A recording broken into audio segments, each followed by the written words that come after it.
Magandang araw po, Doc Willie to. Dito tayo sa Makati. Magbibigay lang akong konting tips tungkol sa kabag, ulcer o yung sumasakit ang tiyan natin. Alam ko, napakarami sa atin na experience natin yan. Di ba, minsan bago tayong kain, makabag ang tiyan, mahangin ang tiyan, parang impatcho. Tapos pag punong-puno ang tiyan, hindi ka makahinga. Kala mo, atakihin ka na sa puso, malakas ang kabog ng dibdib. Minsan parang mahangin at malaki ang tiyan. Napakahirap ang pakiramdam niyan. Anong cause nito? Bakit kayo kinabag o nagkaroon ng impatcho? Una-una, pwedeng dahil mabilis ang pagkain nyo. Baka napabilis ang kain. Pwede rin halo-halo yung mga pagkain. Ang dami mo kinain. Fast food, ice cream, soft drinks.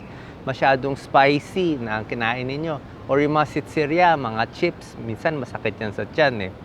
Alak, uminom ka ng alak o naninigarilyo. Tapos hindi ka pa kumakain, iinom ka na ng alak, pwede rin sumakit ang tiyan mo. Iba pang cause ng pagkaroon ng kabag, pwede rin yung salita ng salita, nakikipagkwentuhan ka lagi, nai-stress, malaking bagay ito. Kung stress ka, marami ka iniisip, mas nagpro-produce ng asido ang tiyan natin, mas masakit yan, pwedeng kabag, pwede pa nga umabot yan sa ulcer.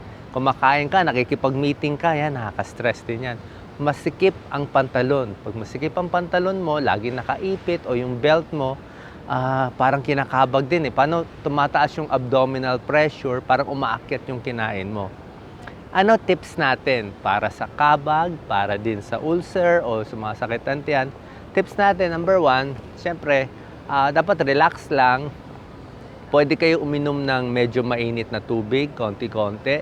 Kasi warm water, medyo nakaka-relax ng muscle ng tiyan natin. Huwag din masyadong malamig yung iinuming tubig. So, relax lang.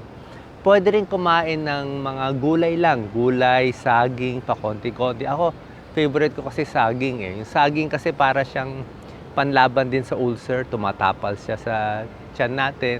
Nakakatulong din siya para gumaling ang ulcer. Tapos, dapat po yung dami ng kain natin, babawasan natin. Huwag yung talagang lamon ng masyadong marami. Pwede tayo kumain ng mas madalas, pero pakonti-konti lang. Half cup rice lang, konting ulam lang muna.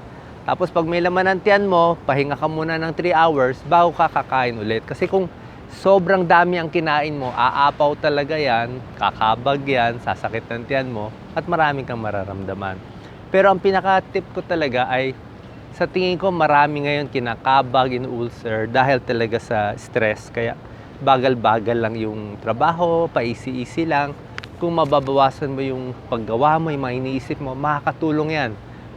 Para hindi ka bagin, may tulong din yan sa blood pressure, iwas din sa mga ibang sakit. Salamat po.